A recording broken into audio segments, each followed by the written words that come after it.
12 अगस्त को साबिक DGISI और इमरान खान के करीब समझे जाने वाले जनरल फैज़ हमीद को आर्मी ने अरेस्ट कर लिया। DGISPR के नोटिफिकेशन का दूसरा पैराग्राफ पहले पैराग्राफ से ज़्यादा मानी खेज़ और ज़्यादा शदीद मालूम होता है। यह गिरफ्तारी एक मैसेज भी है, न सिर्फ इमरान खान को बल्कि फ़ौज के सफ़ों में मौजूद उन अफसरान को भी जो फ़ौज का डिसिप्लिन बलाए ताक रखते हैं या रखते थे। जनरल फैज़ हमीद आखिर क्यों इमरान खान का करीबी साथी समझा जाता है और इस गिरफ्तारी से आर्मी किन हलकों को क्या मैसेज देना चाहती है, आइए जानते हैं इस वीडियो में। हालांकि ये खुश आइन बात है कि फैज़ हमीद जैसे बदनुमा किरदार का एहतसाब हो रहा है और टॉप मिलिट्री ब्रास भी अकाउंटेबिलिटी का प्रोसेस से गुजर रही है, लेकिन अफसोस की बात यह है कि ये सब भी पॉलिटिकली मोटिवेटेड ही लगता है। तो DGISPR के नोटिफिकेशन के मुताबिक उनकी गिरफ्तारी की 2 वजूहात बताई जाती हैं। पहला, top city housing society case. ये केस सुप्रीम कोर्ट में नवंबर 2023 में दाखिल होता है। पिटीशन में कहा गया कि 12 मई 2017 को पाकिस्तान रेंजर्स और ISI के अफसरान ने हाउसिंग प्रोजेक्ट के ऑफिसेस और मिस्टर मुईज़ के घर पर रेड किया और सोना, हीरा, पैसा और दूसरी कीमती चीज़ें लेके चले गए। सेकेंडली, दूसरे पैरे में इल्ज़ाम लगाया गया है कि फैज़ हमीद ने पाकिस्तान आर्मी एक्ट की वायलेशन की है। अब आप सोचेंगे वो कैसे? इसकी भी बहुत इंटरेस्टिंग स्टोरी है, लेकिन पहले मैं ये बताता चलूँ कि top housing society case although एक जेन्युइन केस है बट मोस्टली एक शोशा भी है। ये वाक़या 2017 में पेश आता है, लेकिन इस पर सुप्रीम कोर्ट में केस 2023 नवंबर में दाखिल होता है। ये सिर्फ जनरल फैज़ हमीद को ट्रैप करने का एक आसान तरीका है। ऐसे तो अकाउंटेबिलिटी के बहुत सारे केसेस बन सकते हैं। 4 जनरल्स के खिलाफ आइन तोड़ने का केस बन सकता है, एबटाबाद ऑपरेशन में रेकलेसनेस का केस बन सकता है, पापा जॉन्स पिज़्ज़ा का केस बन सकता है, पॉलिटिकल इंजीनियरिंग का केस बन सकता है and many more. But general Faiz Hameed case is very different. Although general Faiz Hameed ने भी पॉलिटिकल इंजीनियरिंग की, आइन की खिलाफ वर्जी की, but he committed one another unique crime. General Faiz Hameed ने फौज के डिसिप्लिन को तोड़ा। Let's get back to the allegations of violation of army act. Basically August 2023 में आर्मी एक्ट को अमेंड किया गया और 26A शामिल किया गया, जो कि रिटायर्ड ऑफिसर्स के लिए भी ये क्रिमिनलाइज करता है कि वो ऑफिशियल कैपेसिटी में एक्वायर्ड इन्फॉर्मेशन को डिस्क्लोज करें जो आर्म फोर्सेस के इंटरेस्ट के खिलाफ हो सकती है। दूसरी अमेंडमेंट 26B है, जो कि रिटायर्ड ऑफिसर्स को 2 साल तक किसी भी पॉलिटिकल एक्टिविटी में इंगेज होने से रोकती है और जो ऑफिशियल्स सेंसिटिव ड्यूटीज़ पर लगे हुए हैं उनके लिए प्रोहिबिशन 5 साल तक बढ़ा दी गई है।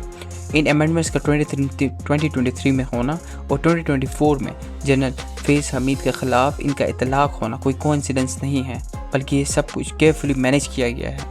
मौजूदा फ़ौजी क़यादत का जनरल फैज़ हमीद पर गुस्सा ये नहीं है कि उन्होंने एक हाउसिंग सोसाइटी में करप्शन की, बल्कि गुस्सा तो इस बात पर है कि जनरल फैज़ हमीद ने फ़ौज के डिसिप्लिन को तोड़ा और फ़ौज के अंदर बगावत करने की कोशिश की।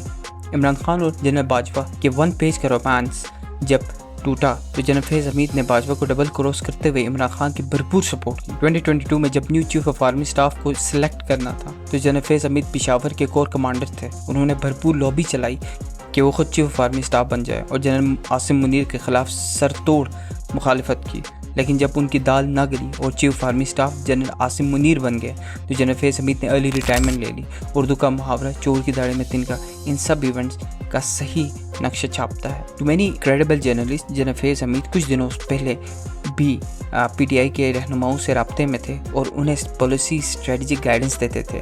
और सीजन जर्नलिस्ट हामिद मीर का वॉइस ऑफ अमेरिका को दिया गया जाने वाला इंटरव्यू के मुताबिक जनरल फैज़ हमीद PTI की लीडरशिप को मौजूदा फौजी अफसरान के खिलाफ बयानबाजी पर उकसाते भी थे।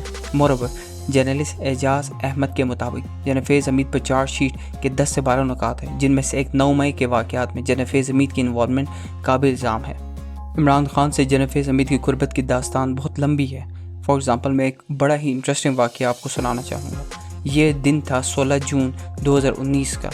उस वक़्त के DGISI जनरल आसिम मुनीर, जो आज के मौजूदा चीफ ऑफ आर्मी स्टाफ है, वो इमरान खान के पास जाते हैं और वो 2 लोगों के मुतालिक शिकायत करते हैं कि वो करप्शन में इन्वॉल्व हैं और आपका नाम बदनाम किया जा रहा है। इमरान खान बड़े तेज में आ जाते हैं, लेकिन वो करते तो क्या करते, क्योंकि DGISI अपने साथ बाकायदा फ़ोन रिकॉर्डिंग के सबूत भी लेके आते हैं। ये 2 शख्सियात थी, बुशरा बीबी और उस वक्त के chief minister Punjab Usman Buzdar. DGISI Asim Munir के जाते ही इमरान खान उस वक्त chief army staff general Bajwa کو کال ملاتے ہیں اور بڑی ناپسندیدگی اور بڑے غصے کا اظہار کرتے ہیں اور فوراً حکم دیتے ہیں کہ DGISI عاصم منیر کو عہدے سے برطرف کیا جائے۔ پاکستان کی ہسٹری میں پہلی دفعہ سنڈے کو، جی ہاں سنڈے کو، ایک نوٹیفیکیشن نکلتا ہے اور اس میں DGISI عاصم منیر کو نکال دیا جاتا ہے اور نئے DGISI کو منتخب کیا جاتا ہے جو کہ تھے جنرل فیض حمید۔ بیسکلی کچھ ہسٹورینس اور کچھ جرنلسٹ یہ بھی کہتے ہیں کہ جو phone recordings general Asim Munir کو دی گئی تھی وہ فیض حمید کی طرف سے دی گئی تھی، اور جنرل فیض حمید اس وقت DGC تھے، اور فیض حمید کو اس چیز کا بخوبی علم تھا کہ ان ریکارڈنگز کے عمران خان کے پہنچنے کے بعد عمران خان کا غصہ حق بجانب ہوگا اور وہ DGISI عاصم منیر کو نکال دیں گے اور DGISI کی پوسٹ ان کے لیے خالی ہو جائے گی۔ سیکنڈلی اکتوبر 2021 میں جناب باجوہ نے جنرل حمید کو اسپائی چیف کی پوزیشن سے بھی ہٹا دیا جب ان کے درمیان ڈفرینسز بڑھ گئے اور ان کو پشاور میں کوپس کمانڈر کے طور پر پوسٹ کر دیا۔ عمران خان نے پہلے اس موو کو اپوز کیا لیکن بعد میں پریشر میں آتے ہوئے مان لیا۔ عمران خان بعد میں یہ قبول کرتے ہیں کہ وہ DGISI جنرل فیض حمید کو اپنے عہدے پر برقرار رکھنا چاہتے ہیں۔ اس پورے ضمن میں ایک اور بڑا ہی منفرد قسم کا تجزیہ حسین حقانی پیش کرتے ہیں جو کہ پاکستان کے ایمبیسڈر رہ چکے ہیں امریکہ کی طرف۔ ان کا تجزیہ یہ ہے کہ جو جنرل فیض حمید تھے وہ افغان طالبان کے بہت قریب سمجھے جاتے تھے، اور بعد آزاد تحریک طالبان پاکستان اور جو گورنمنٹ آف پاکستان کے بیچ میں جو نیگوسیشنز ہوئی ان میں بھی جنرل فیض حمید کا بہت کلیدی کردار تھا، اور اس کے علاوہ جو ری ایلوکیشن ہوئی تحریک طالبان پاکستان کی فائٹرز کی دیر و سوات میں، اس میں بھی جنرل فیض حمید پیش رہے۔ تو بیسکلی ان کا کہنا یہ ہے کہ دس could be the beginning of the Pakistani military's break from the policies associated with General Faiz Hamid.